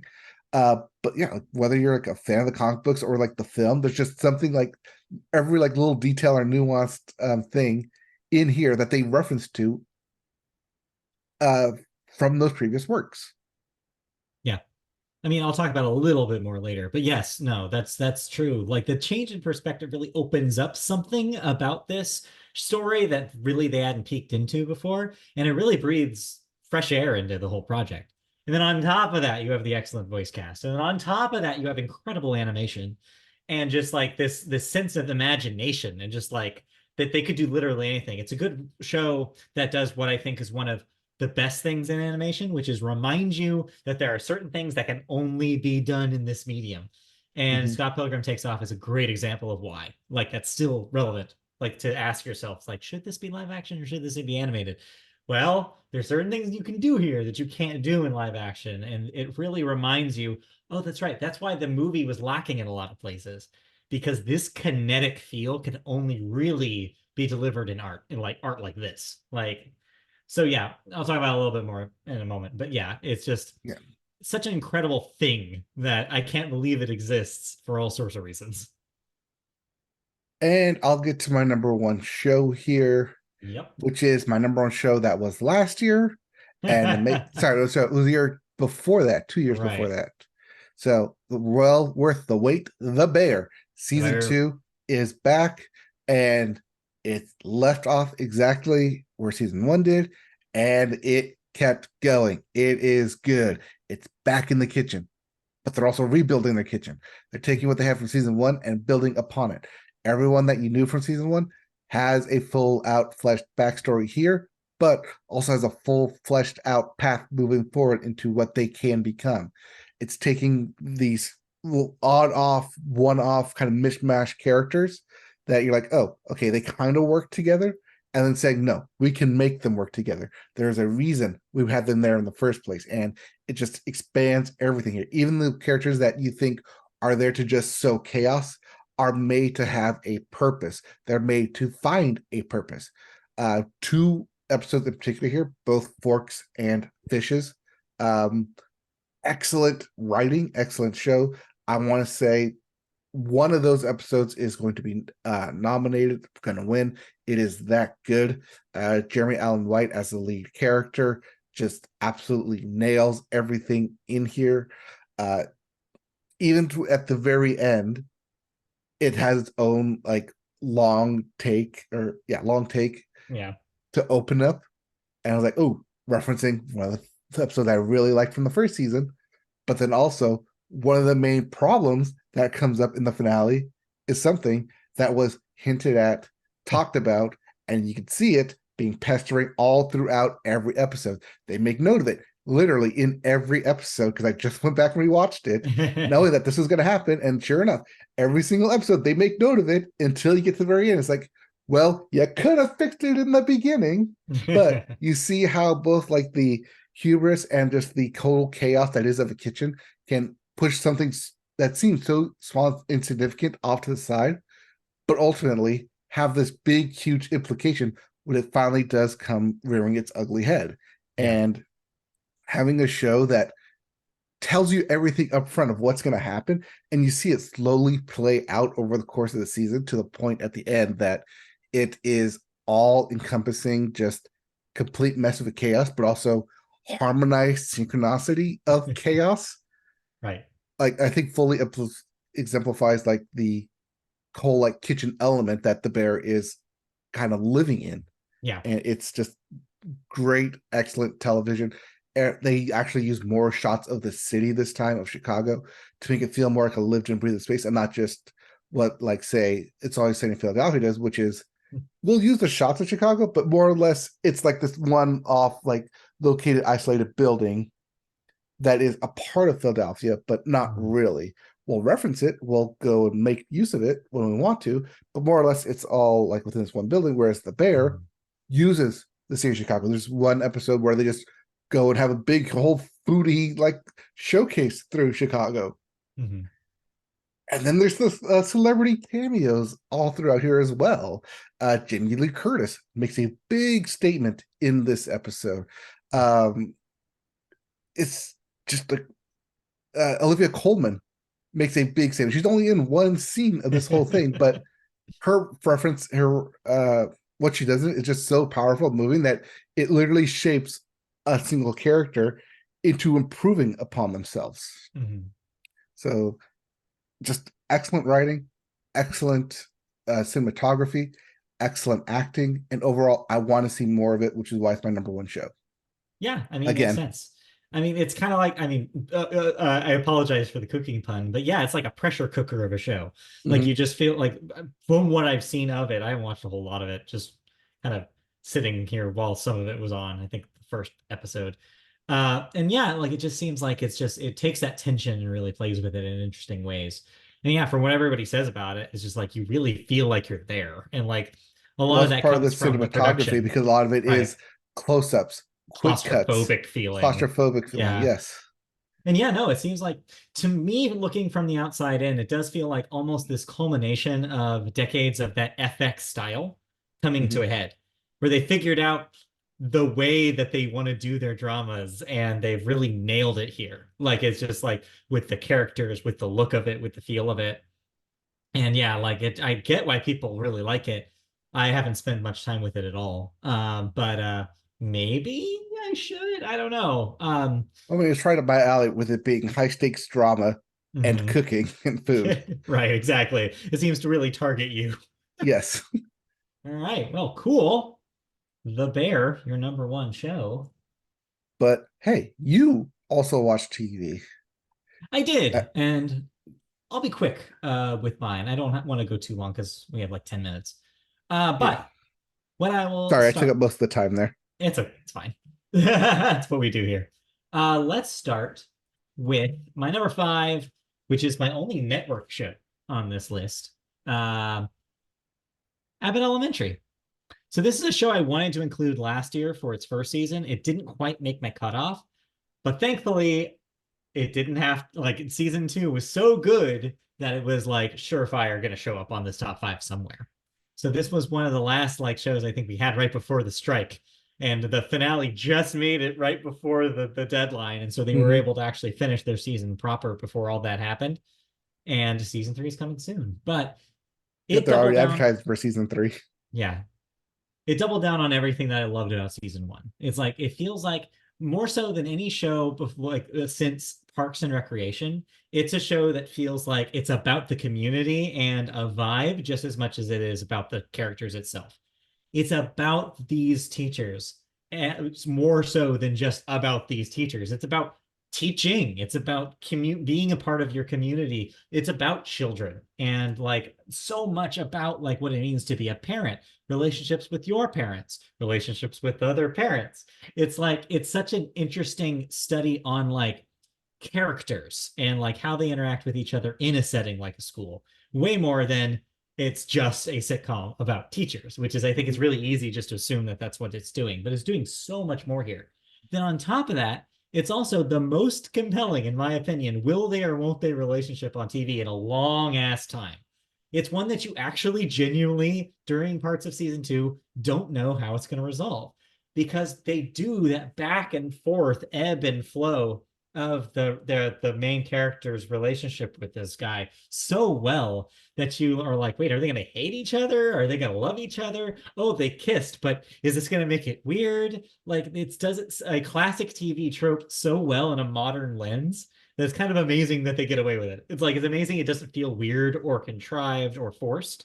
It just kind of happens, and they nail the finale with a moment that really encapsulates that drama and really if you feel it in the moment because of how much time you spent with these characters, kind of like what you were saying um about some of your shows. It's like what you were saying about Ted Lasso, where it's like you spend enough time with these characters, you kind of know their ins and outs, and you do feel really touched with something like this dramatic and potentially dangerous happens, and you're like, oh shoot, is this actually going to happen the way that I think it is? What's possibly going to happen in season three? And it ends on such a good cliffhanger.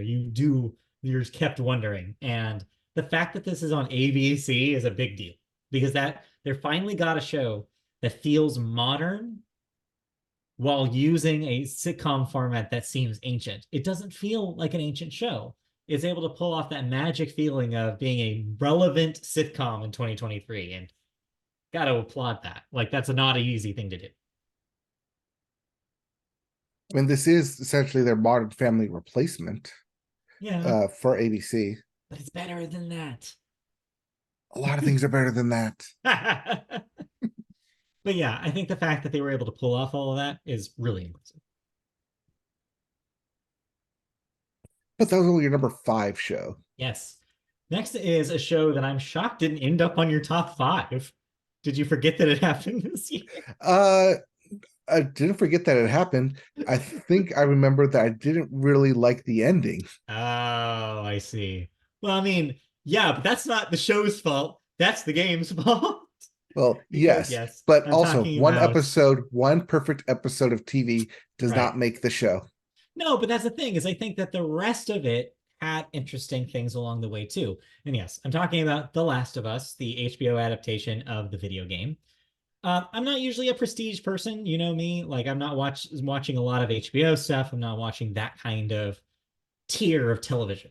But this got me because yeah, I like the game. Might as well try to see how they adapted the that narrative. And yeah, I think they pulled it off better than I thought they were going to. You mentioned that one episode, quote unquote. And yes, you're right. It was probably one of the most touching, like moving things I saw all year. It just happens to be in this show about a video game. And that's, I think, the key to what was good about this series is when they deviated from the video game.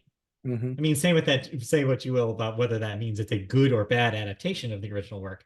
I think that that doesn't matter. What this list is just talking about TV we enjoyed this year, and I think that easily makes it on this list. It's a really impressive piece of work. It's a beautiful looking show in moments. The performances are excellent. Pedro Pascal is just fantastic in this role. It's like he was born to play this character, which is weird. He's so good, and like the cinematography is pretty impressive. Some of the special effects, are hit or miss depending on the episode. But overall, just the vibe of it, just so good at replicating the vibe of the video game. And that when it really wants to dig into the emotional heft of it, it's really good at it. Now, I'm not the biggest fan of Neil Druckmann. I've established that on this podcast before.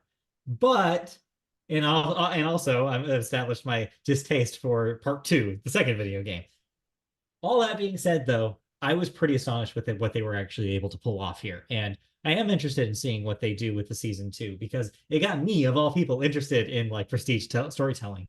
And that's no easy feat. Yeah, I mean, this like I did think about putting this on my list for that one episode alone, with Yeah, Nick Offerman. you're right. But yeah, by the time we got to the end of it, it did feel like it was just getting too close to the video games, that every episode before it was taking its own spin, its own turn, its own like unique perspective on the Last of Us video game into this TV series, only for it to get the end just go, no, we're gonna do a one for one shot. You can't deviate it. We want it to be exactly because I wrote it exactly like it. I wrote it perfect the first time. You're gonna make it perfect the second time. Yeah, but I blame that more on the structure of how they plotted it out. I think that when you kind of have only like what 6, 7 episodes to really like establish an entire story, Mhm. you do kind of lose that runway at some point. And you start running out of road, and you start being like, we need to put all the rest of this somehow, fit this all, cram this in. And I think that's more of a failure of how television, prestige television especially, is treated these days than it is of the story itself. And so, yeah, I think it did suffer because of the structure of how it had to be written, as opposed to what they wanted to do with it. But And for anyone else out there who says that there weren't enough infected people out there, the infected people weren't the monsters. It was right. the community and the people as a result of it, who I are the mean, yeah, true monsters along the way. but also the real reason is because that's boring television. I don't want to watch constant fighting. If you want to do that, play the video game. There's more than enough in there. Anyways, so let's stop talking about The Last of Us. All right. Let's start talking about The Last of Us, and let's talk about the last show. Because this one got canceled. The last of these episodes. Yeah, so Yes. this one, which I will title for the second year in a row, the best show that nobody watched. Single drunk female. Yeah, I am probably the only person who really loves this show. I'm very sad that it's not coming back. It's on Freeform of all places, so of course nobody watched it. But the thing is hidden underneath like the obscurity is, I think, a really compelling comedy drama that reminds me of kind of the peak of that kind of format back in the 2000s. Like, it's a kind of show nobody really makes anymore, where it's not quite prestigey, but it's also not a sitcom. It's like somewhere in this dramedy, like amorphous blob in the middle.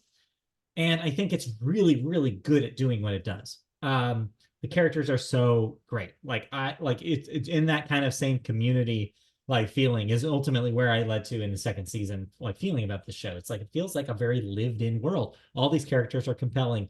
All these characters are funny. They're got interesting perspectives, but they fuck up a lot. I mean, it's a show about an alcoholic. And so it makes sense that that's kind of the crux of its storytelling. And that's essentially what the show is. So yeah, your mileage may vary depending on how comfortable you are watching people fuck up.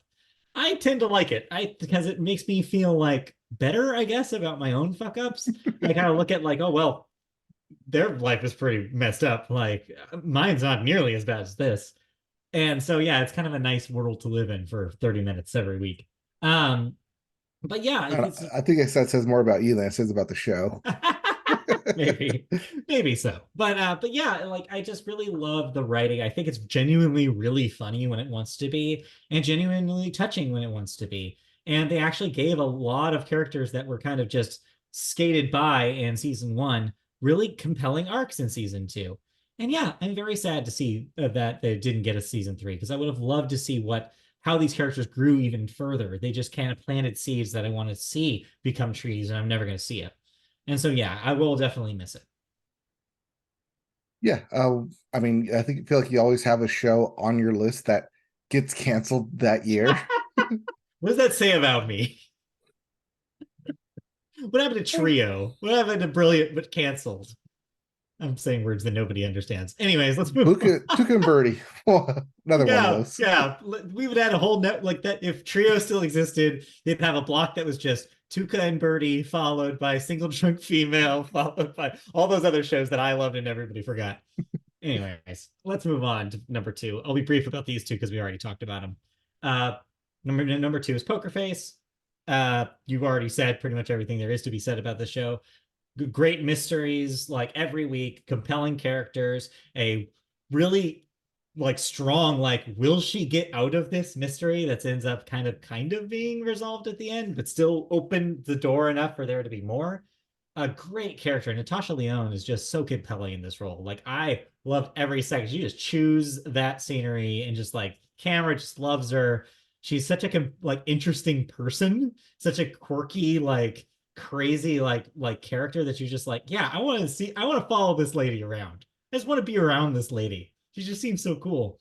And then everybody around her then has to like pump up their acting like to meet that.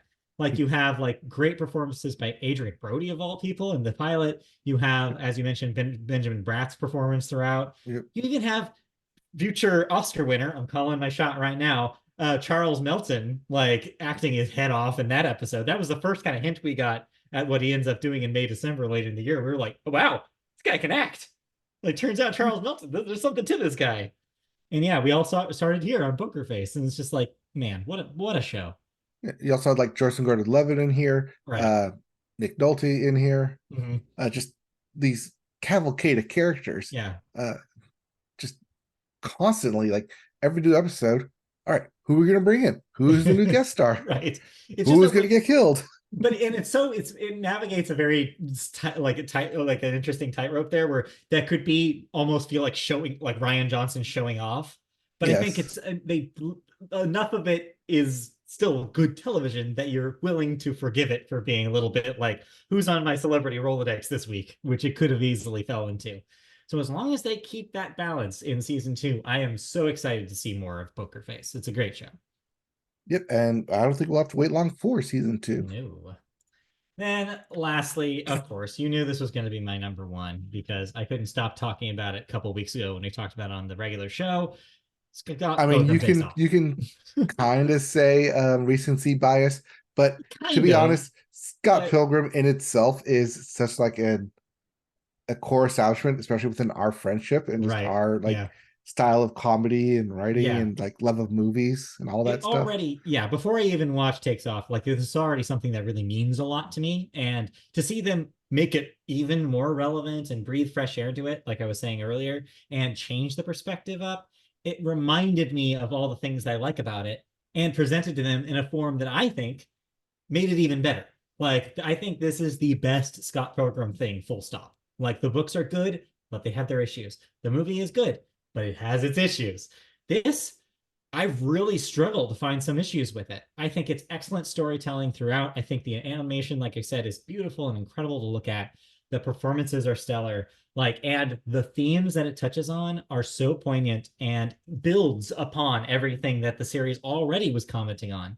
It was already a story about relationships, and what do we do in our, in like how we manipulate people, and how we forgive each other for that manipulation, how we move on with our relationships. And it makes refreshes that even, and brings more nuance to that, and more context and different perspectives to that commentary.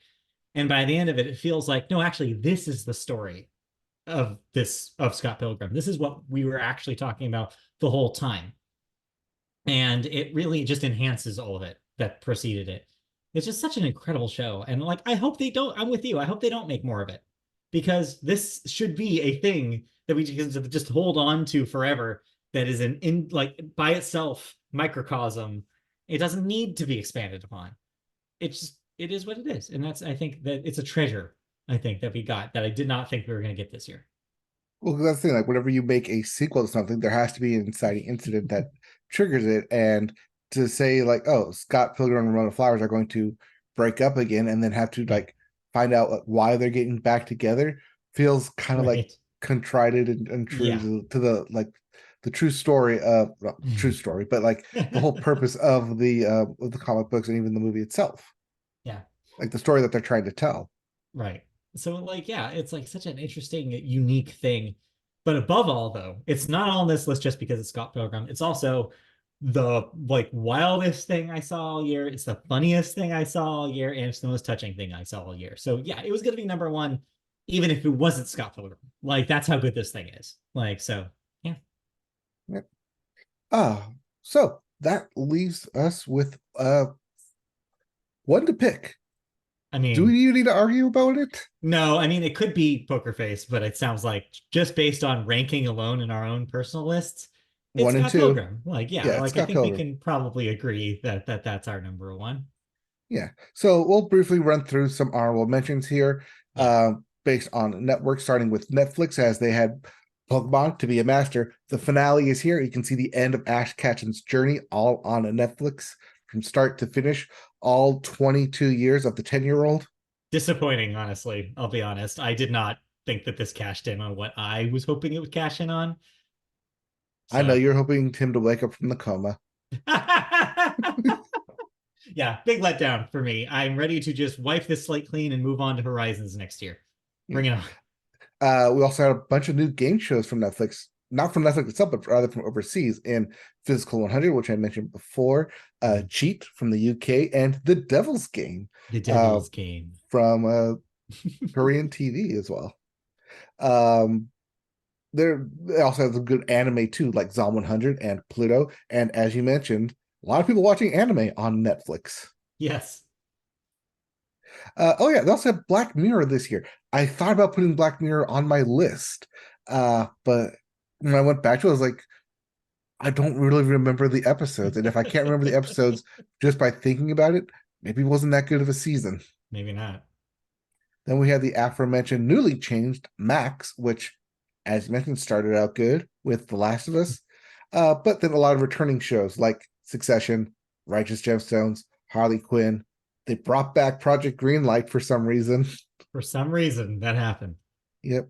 But hey, at least we had a double dosing of The Weekend with his live event at SoFi and The Idol. Boo, boo. That show sucks. Eh, if you want sucks, go watch Naked Attraction. Naked Attraction is a way better show than The Idol. Let me be the first to say this. Or Believe it or you can not, Naked Attraction isn't the one that I feel like is weird you don't about feel slimy sexuality watching. and like yeah, and I feel weird watching. No, it's not. It's actually the one that actually has positive things to say about sexuality and bodies, and I think actually does a good job of presenting that stuff. And then there's The Idol. Let's see. Apple TV also had a lot of good stuff, as mentioned.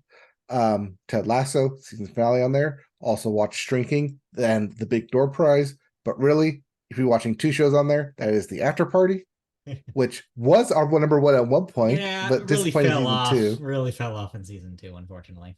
And then more recently with Brie Larson, Lessons in Chemistry.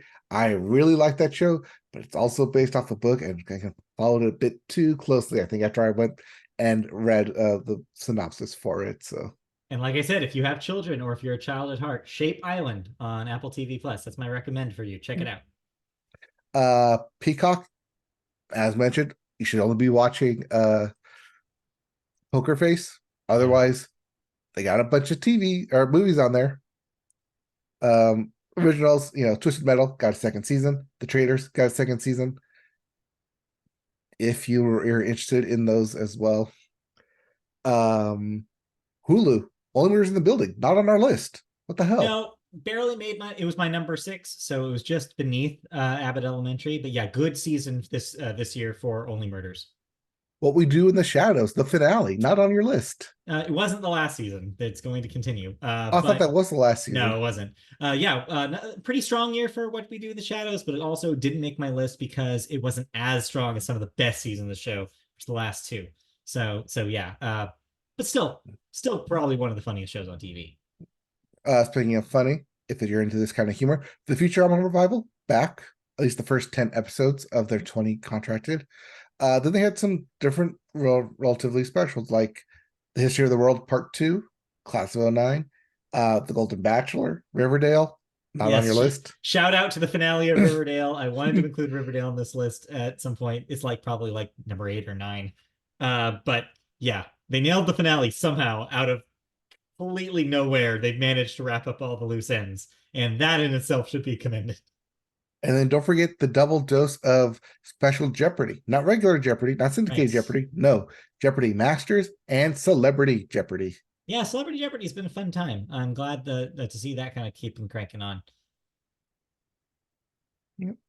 And over on Disney Plus, show I kind of wanted to put on my list at the beginning of the year, but ultimately didn't make it. Muppets Mayhem. Loved the concept of the show. Loved It's what all they did right. with it. It's okay. It's my kind of comedy. Sure. It's right up my alley, but I couldn't justify putting it on my list though. Yeah. Um, Same with A Small Light, really liked it. Same with Star Wars Visions, and Haley's on it. Yes, Haley's on it. Probably the best Disney animated show right now in their lineup. In Hmm. a lineup that's kind of been decimated because everything kind of ended. Yep, But yeah, Haley's on it. Great show. It's really, really funny. I think that's really good. It's just, yeah, it didn't quite get up there to make my list this year. yep. I think some people may be shocked to see that both The Mandalorian, Loki, and Ahsoka not on my list No. for various reasons. But last I'll say about Disney Plus, they did have the one Sunday they did Toy Story Fun Day Football, And and that chaos of a mess. let's now remove that from our brains like it never even happened. All right, so All right. with those honorable mentions, let's wrap up our end of the year list because you Yes. have Abbott Elementary at number 5, Mhm. The Last of Us at number 4, Single Drunk Female at number 3, Poker Face at number 2, and Scott Pilgrim takes off as your number 1 show. Yes, and your list starting at number 5 was Ted Lasso, inexplicably. 4, Poker Face, not high enough. 3, Fall of House of Usher. Yeah. Number 2, Scott Pilgrim takes off. And then number 1, Cousin the Bear. Heard. Yes, chef. Yes, chef. All right, that does it for the year-end wrap-up on the Media Boat Podcast for television. But don't worry, folks, we'll be back next week for movies. And get ready for this one because, oh boy, this will probably be the best top 5s we've done in movies in a long time because we actually watched some movies. We watched a lot of movies and they were good. Like, let's There was talk a about lot some of good movies next week. yeah. Yeah, Coming off of COVID, this was actually a year of good movies, but we movies will are get back. back. Yeah, but Yeah. we will get to that in the next Yes. episode. We will have our regular scheduled episode coming up on Tuesday in the Right. meantime, Yes. but be on the lookout next week for our end of the year show on Mhm.